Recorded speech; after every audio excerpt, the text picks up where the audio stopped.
Isaac Asimov'un Son Soru, The Last Question adlı kısa öyküsü, evrenin kaderine dair gizemli bir soruyu sahneye koyar. Bu epik hikayenin anlatımı trilyonlarca yılı kapsar. Ancak öykünün tamamını okumak sadece birkaç dakikanızı alır. Asıl merak uyandıran öykünün finalinde söylenen tek kelimedir.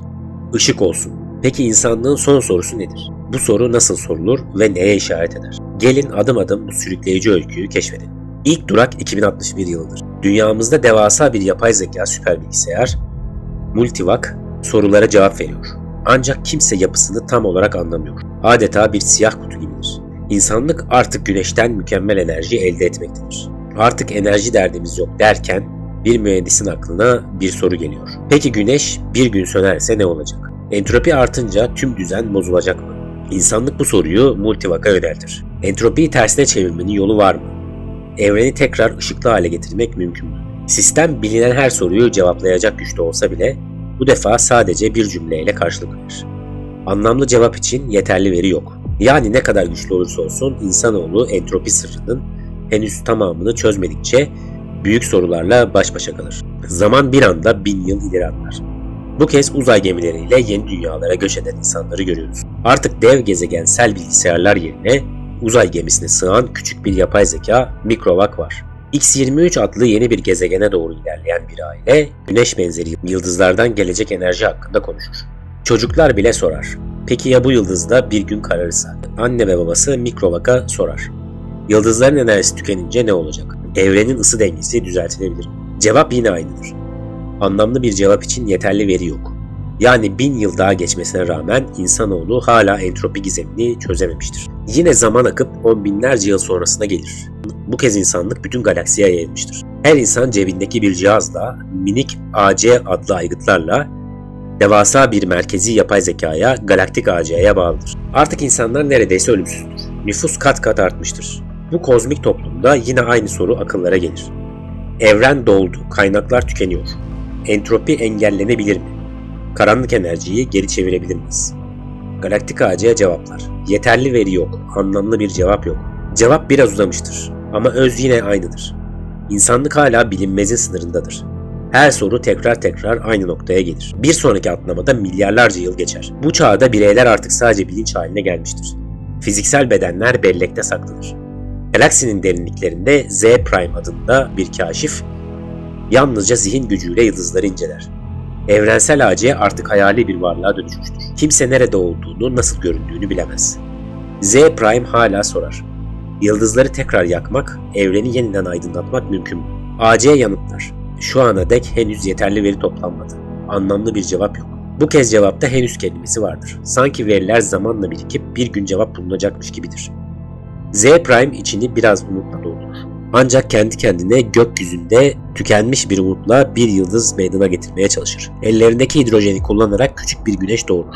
Bir başka zaman atlamasıyla 100 milyar yıl ilerler. İnsanlık öyle bir düzeye gelmiştir ki milyarlarca bilinç tek bir ben, insan adlı toplu bilince dönüşmüştür. Kozmik AC ise artık tamamen maddesiz, hiperuzayda var olan bir düşüncedir. Evrenin çoğu kararıp yıldızlar sorulmaya başlamıştır. Tüm insanlık birleşik bir zihin olarak AC'ye yönelir. Artık bu evrenin ışığı neredeyse bitti. Bu karanlığı geri çevirebilir miyiz? AC cevap verir. Henüz anlamlı cevap için yeterli veri yok. Bu defa insanlar AC'den daha fazlasını ister. Verileri arttır, cevap ver. AC sakin bir bilgelikle yanıtlar. 100 milyar yıldır veri toplanıyor. Ama hala yetersiz. İnsanlık pes etmez. Peki hiç yeterli veri olmayacak mı? Yoksa entropi her zaman bizim sonumuz mu? AC cevaplar. Hiçbir sorun her zaman her koşulda çözümsüz değildir.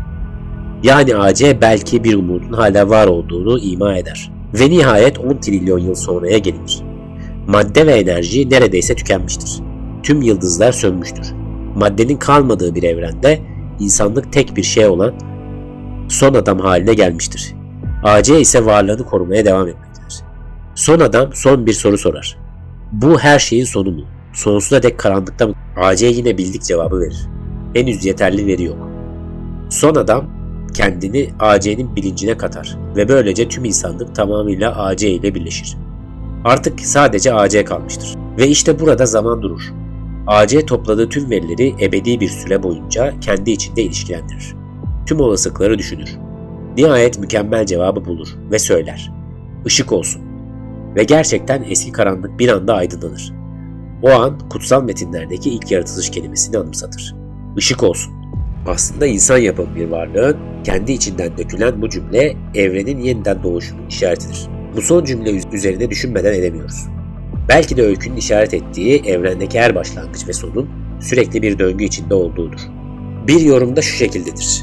AC her evren bittiğinde yeniden evreni başlatıp ışık diyerek yeni bir düzen meydana getiriyordur. Yani belki bu insanoğlunun aynı tarihi sonsuz kez yaşadığı bir döngünün hikayesidir. Biraz ürkütücü gelebilir. Acaba her evrende aynı soruyu sormaya devam edecek miyiz? Başka bir olasılıkta AC belki yeni evrene başlangıcından sonra da hala varlığını sürdürüyor olabilir. Yani bir sonraki evrende de yarattığı insanlıkla iletişim kurabilir. Farklı sonuçlar doğurabilir. En çarpıcı düşünce ise simülasyon ihtimalidir. Belki AC topladığı verilerle bizlere benzer bir evren simüle ediyor ve aynı tarihi tekrar meydana getiriyordur. AC'nin hiperuzayda varoluşu zamanın ötesinde sınırsız olması bu fikri düşündürücü kılar. Acaba hepimiz AC'nin kurgusunun içinde miyiz? Öykünün bir diğer dikkat çekici yönü insanlığın ütopyasıdır. Asimov geleceği barış içinde, kaynak bolluğuyla hayal eder. İç savaş yoktur, açlık yoktur, hastalık yoktur. AC ise tamamen insana hizmet eden bir varlık olarak tasvir edilir. İnsanlık AC ile tam uyum içindedir. O sonsuz ilerlememizde bir yardımcıdır. Bu bakımdan öykü çok ütopik bir vizyon sunar. Fiziksel bedenlerimiz ölümsüzleşir, akıllarımız gezegenler arası dolaşır. Nihayet hepsi tek bir bilince kavuşur. Sonunda da AC ile insanlık birleşip adeta Tanrı gibi güce erişir ve evreni yeniden meydana getirir. Peki tüm bu ihtişamın inanılmaz amacı neydi? Hikayenin bize düşündürdüğü belki şudur. İnsanlığın nihai hedefi evreni sonsuza dek canlı tutmak olabilir. Asimov'a göre evrenin entropiyi yenip sürekli yenilik yaratabilecek bir güce ulaşması en büyük amaçtır. Ama gerçek dünyada bu bize ne hissettirir? Belki de insana özgü merak işte bu son soru kadar önemlidir. Öykü bize gösteriyor ki bir soru sormak, cevap aramaya devam etmek, evrendeki yerimizi anlamaya çalışmak bambaşka bir uğraş. Asimov'un son soru öyküsü insanlık ve teknoloji hakkında birçok kapıyı aralar.